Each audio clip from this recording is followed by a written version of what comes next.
ya. Pohon, rumah-rumah, pokoknya semua apa yang ada di bumi ini semuanya dalam keadaan sudah tidak ada. Jadi sepanjang penglihatan itu yang ada itu adalah air, ya, air.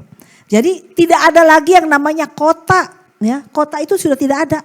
Kalau kita membayangkan, ginilah membayangkannya. Kalau kita sedang pergi naik kapal, ya, misalnya pergi ke, siapa yang pernah naik kapal di sini? Kapal laut, ya, kapal laut.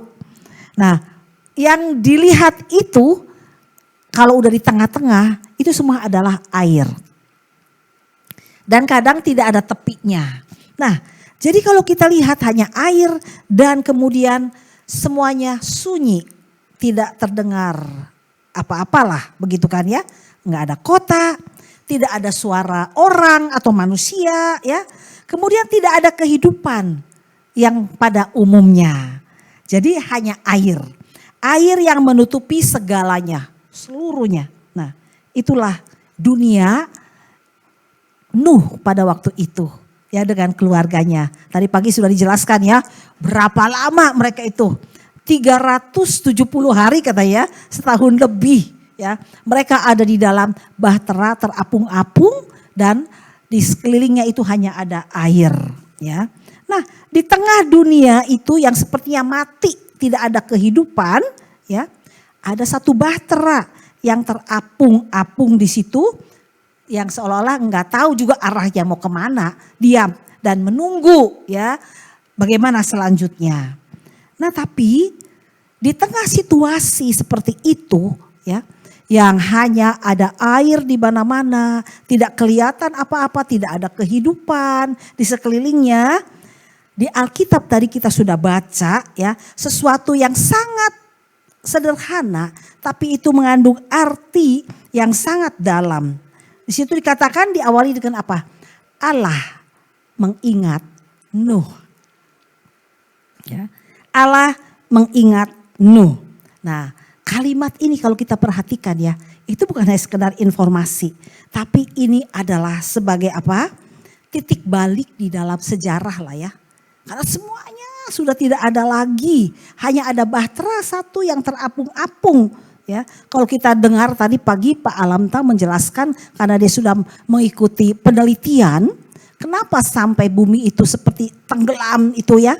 Karena air itu bukan hanya sekedar turun dari atas, tapi dari bawah juga semua apa namanya, ya, sumber-sumber air itu terbuka, ya. Sehingga makanya airnya itu meluap. Nah, itu yang terjadi. Akhirnya apa? Dunia ini jadi tenggelam begitu. Nah, di sini kita lihat kenapa itu merupakan titik balik. Karena ketika Allah mengingat, ya, Allah mengingat. Tentu bukan hanya sekedar mengingat, ya, dari Allah, tapi Allah pun bertindak. Nah, ini kita lihat, ya. Allah mengingat, disitulah kemudian Allah mulai bertindak, ya. Nah, di sini kita lihat sebetulnya dalam Kejadian pasal 8 itu menyatakan bahwa dunia lama yang begitu jahat, yang penuh dengan kejahatan, ya, yang penuh dengan dosa sebetulnya itu Tuhan istilahnya hilangkan. Jadi berlalu lah itu, ya, berlalu, ya. Jadi kalau kita lihat sebetulnya air bah pada waktu itu bukan hanya merupakan bencana, ya.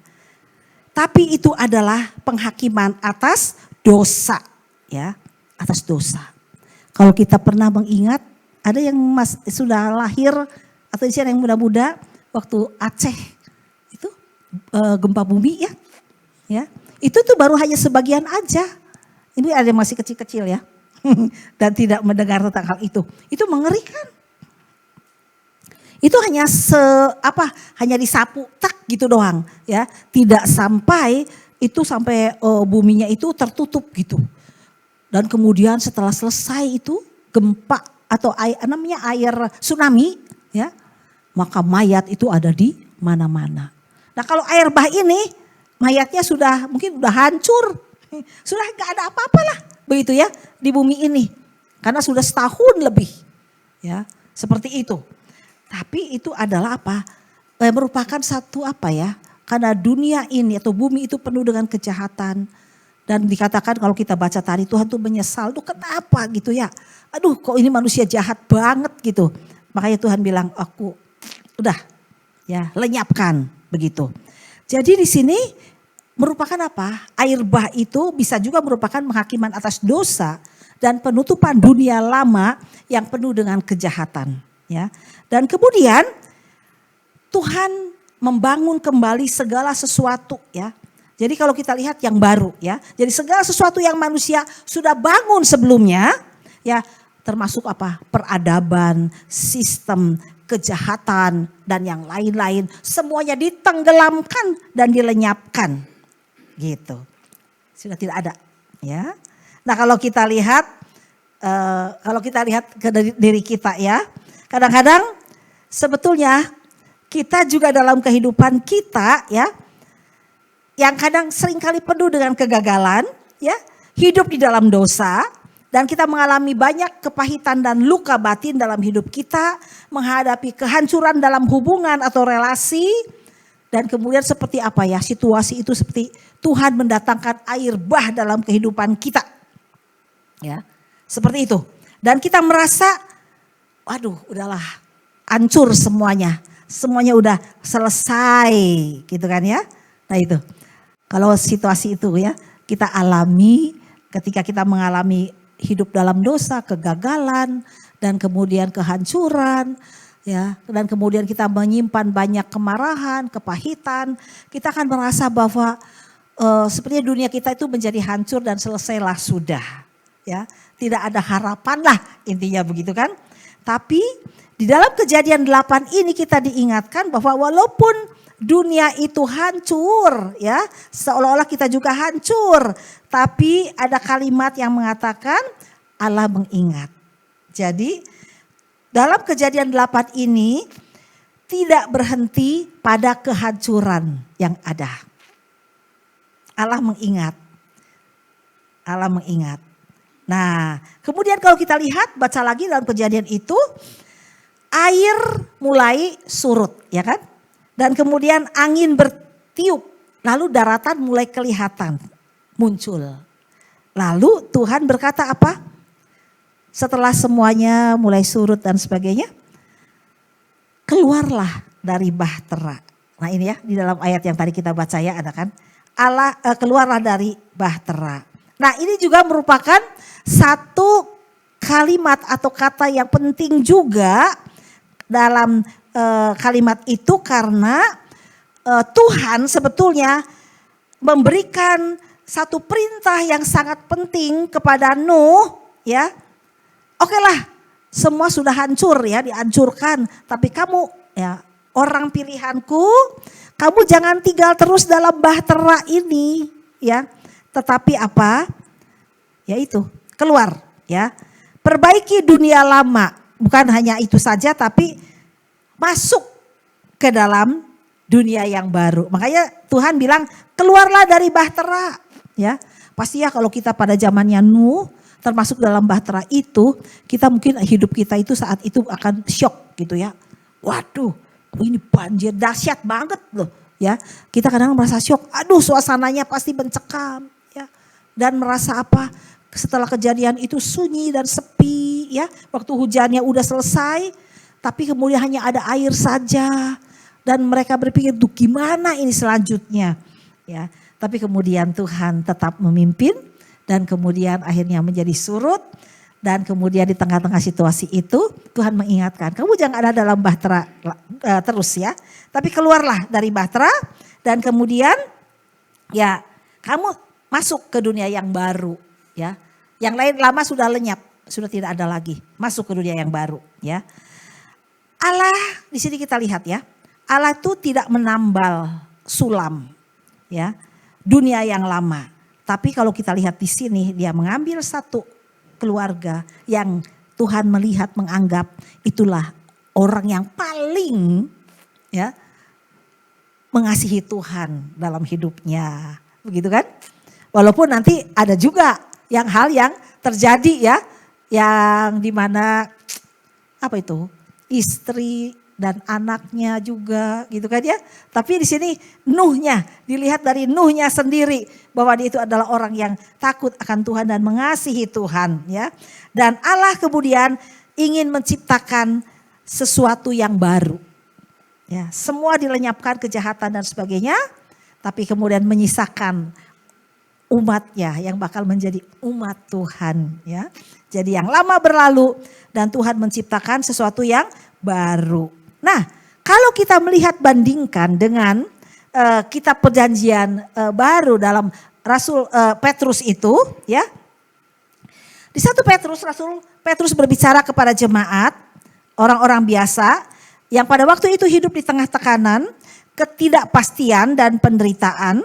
Dia berkata apa kepada mereka pada waktu itu, juga menyatakan apa? Kamulah bangsa yang terpilih, imamat rajani, bangsa yang kudus. Ya. Nah, itu situasi dalam perjanjian lama ya. Jadi ini adalah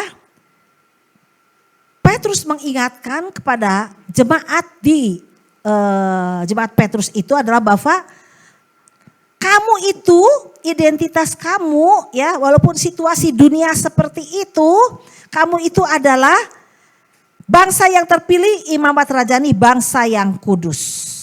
Nah di sini jadi identitas itu dinyatakan, dideklarasikan bahwa yang dahulu bukan umat Allah, sekarang adalah umatnya.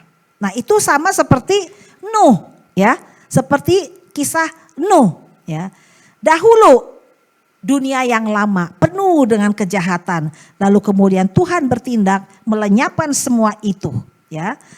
Dan sekarang Tuhan ingin membuat dunia yang baru ya. Itu.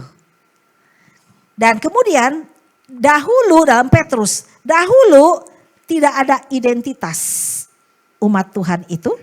Sekarang di situ dinyatakan bahwa orang yang percaya kepada Tuhan identitasnya adalah sebagai umat Allah. Ya.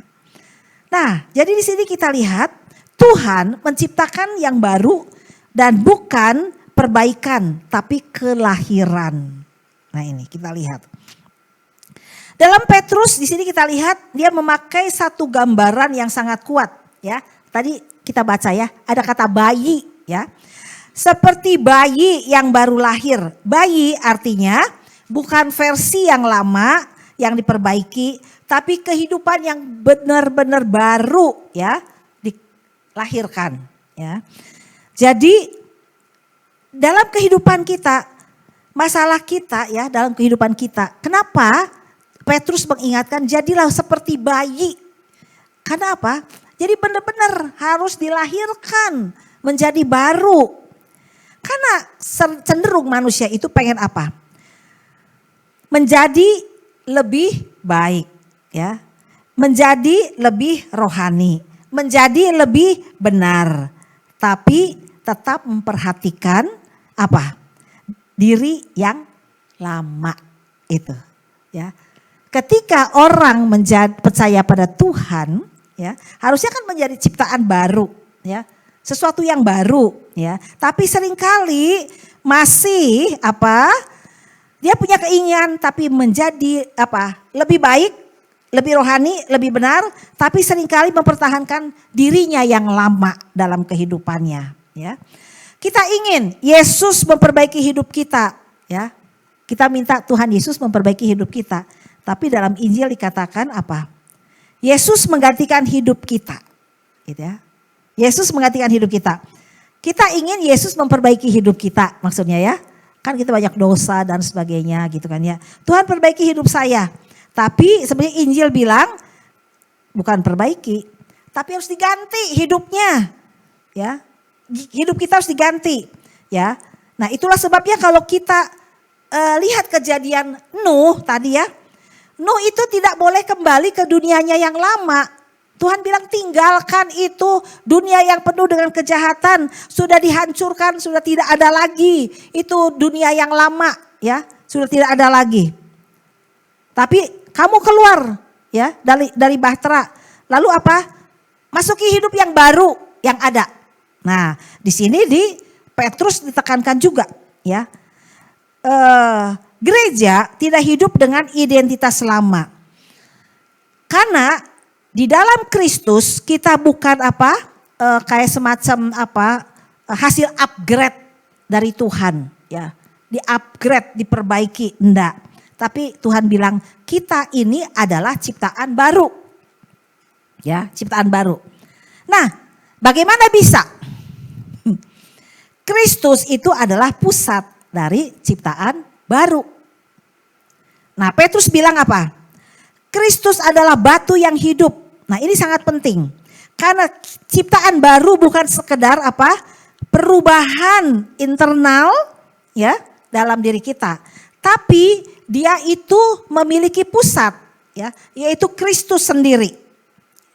Tuhan Yesus sendiri yang ada dalam hidup kita. Tanpa Kristus kita tidak akan memiliki identitas yang baru. Tidak ada komunitas baru, tidak ada masa depan yang baru. Nah, dari sini kita lihat Kristus adalah dasar atau fondasi pusat kehidupan baru itu. Nah, kalau kita lihat memang bagi orang yang tidak percaya, nah yang namanya Yesus itu kayak sampah, nggak ada arti. Tapi kalau bagi orang yang percaya, Kristus itu adalah sangat luar biasa. Karena dia itu adalah pusat daripada kehidupan kita yang baru. Ya, kalau kita lihat dalam kisah Nuh, jika Nuh selamat melalui bahtera pada waktu itu, ya, maka kita selamat sekarang ini melalui siapa? Kristus. Ya.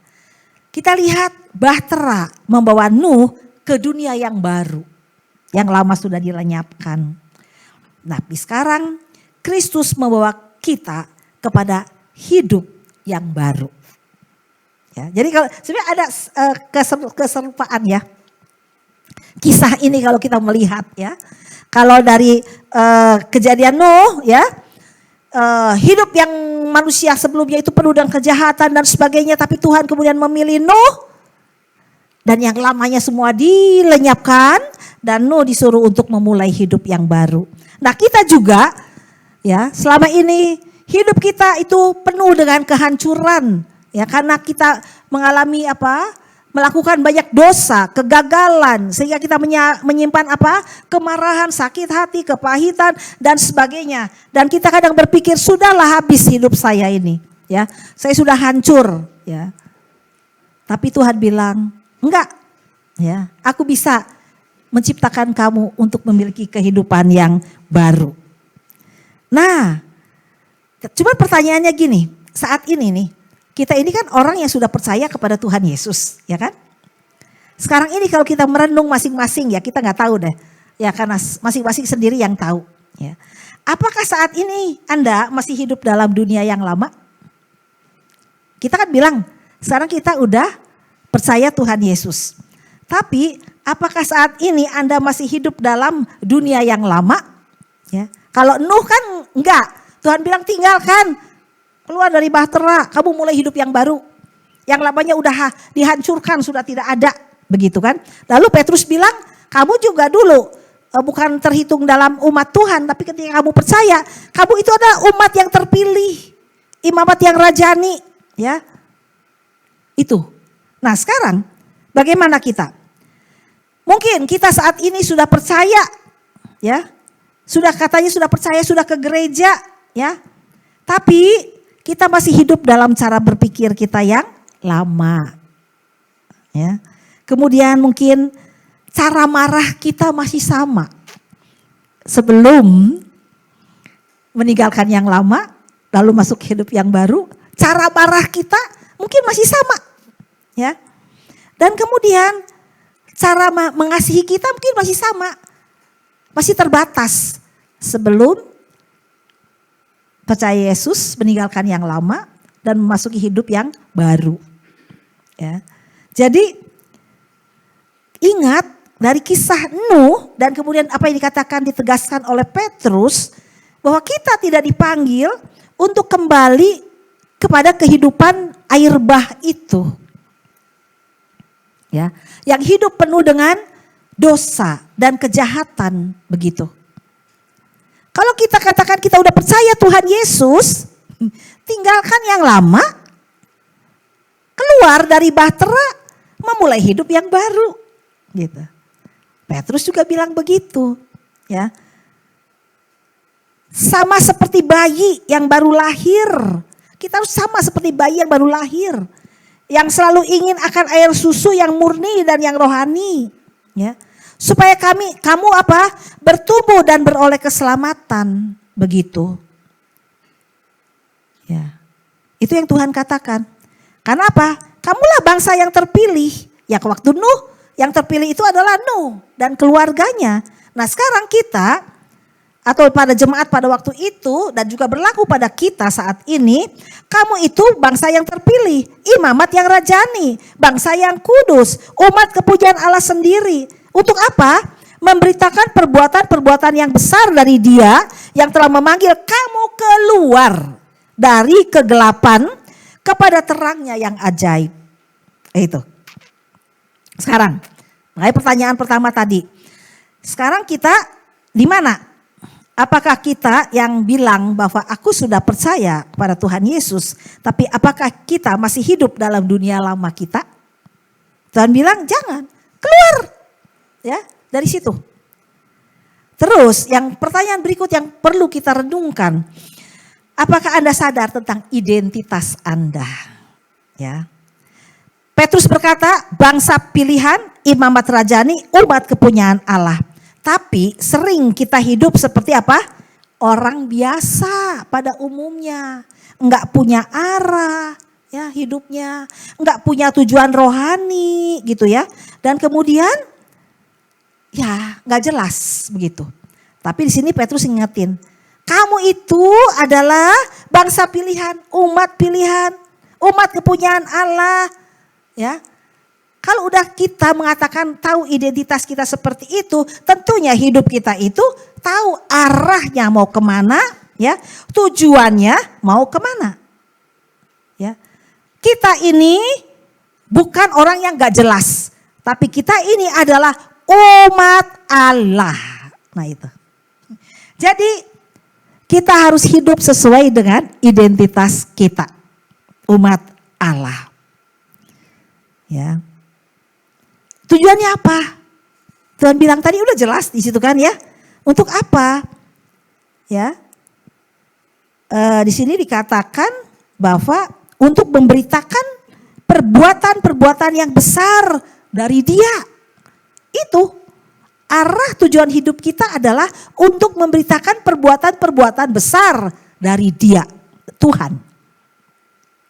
Apapun profesi kita, apapun pekerjaan kita, tujuan kita adalah untuk memberitakan perbuatan-perbuatan yang besar dari Allah. Kemudian, berarti kita kan sudah diciptakan baru nih, ya. Ciptaan baru berarti apa? Seharusnya ketika kita sadar bahwa kita sudah diciptakan menjadi ciptaan yang baru, berarti kita harus belajar melatih diri, melihat apa? Cara melihat dunia kita harus berubah. Jangan sama kayak dulu, ya. Masih hidup dalam dosa, dalam hidup yang lama, tapi kita harus berubah, ya. Cara melihat dunia berubah, ya. Tentunya seperti apa? Seperti yang Yesus miliki dalam hidupnya. Melihat dunia, ya. Banyak orang yang masih belum percaya Yesus. Kita perlu memiliki hati yang mengasihi, ya. Dan kemudian cara memperlakukan orang berubah dan cara hidup juga berubah, ya. Cara hidup kita berubah, harus mengalami perubahan. Cara berpikir berubah, cara merasa berubah, cara bertindak pun berubah. Walaupun itu enggak seperti simsalabim dalam satu malam berubah, tapi ini memang merupakan proses seumur hidup dalam hidup kita. Tapi kita harus ya belajar untuk melatih diri, ya. Nah itu. Dan ini bukan teori ya Bapak Ibu, menjadi anak Tuhan bukan teori, bukan sekedar teori. Tapi kita harus belajar melatih diri dan itu menjadi nyata ya dalam kehidupan kita, dalam kehidupan keluarga, dalam pelayanan, dalam pekerjaan, dalam seluruh lingkungan kehidupan kita. Kita harus belajar melatih diri karena kita ini adalah ciptaan baru. Untuk apa? Petrus bilang, kenapa kita harus hidup sebagai ciptaan yang baru? Supaya kamu memberitakan perbuatan-perbuatan besarnya. Jadi kita di sini diingatkan bahwa kita diselamatkan bukan hanya untuk diri kita sendiri, tetapi untuk menjadi saksi bagi kemuliaan Tuhan, supaya semakin banyak orang datang melihat siapa Yesus itu. Jadi Bapak Ibu, sebagai penutup kita melihat, kalau kita membayangkan kembali Nuh, ya, dia berdiri di pintu bahtera, di belakangnya ada dunia yang lama, kehancuran masa lalu, ya. Tapi di depannya Tuhan memperhadapkan apa? Dunia yang baru, yang penuh dengan harapan, ada masa depan. Dan dia harus melangkah keluar, ya. Hari ini kita ada di posisi yang sama. Di belakang kehidupan kita banyak dosa lama yang kita miliki. Banyak luka lama, kepahitan yang ada dalam hidup kita. Banyak cara hidup lama yang ada dalam hidup kita. Kebiasaan lama dalam hidup kita. Tapi pengharapannya adalah di depan kita hidup baru dalam Kristus menanti. Pertanyaannya yang sangat menentukan bagi kita. Apakah Anda ingin tetap tinggal dalam bahtera yang lama? Atau Anda berani melangkah keluar dari bahtera dan hidup sebagai ciptaan baru di dalam Kristus. Allah tidak hanya menyelamatkan kita dari dunia lama, tapi Dia memanggil kita masuk kepada kehidupan yang baru. Karena itu, ini menjadi perenungan bagi kita semua. Biarlah saya dan kita semua hidup sebagai ciptaan baru di dalam Kristus. Amin. Mari kita berdoa. Tuhan Yesus, kami bersyukur karena melalui kisah Nuh dan juga apa yang dikatakan oleh Petrus mengingatkan kepada kami siapa kami sesungguhnya. Kami adalah umat kepunyaan Allah sendiri yang ditugaskan oleh Engkau untuk boleh memberitakan perbuatan-perbuatan besar yang sudah Tuhan buat dalam hidup kami. Roh Kudus mampukan kami untuk kami hidup sebagai ciptaan yang baru di dalam Engkau. Tuhan memberkati setiap anak-anak-Mu yang hadir saat ini, hamba-Mu juga. Berikan kami kekuatan, kemampuan yang daripada Engkau Bapa. Di dalam nama Tuhan Yesus kami berdoa. Amin.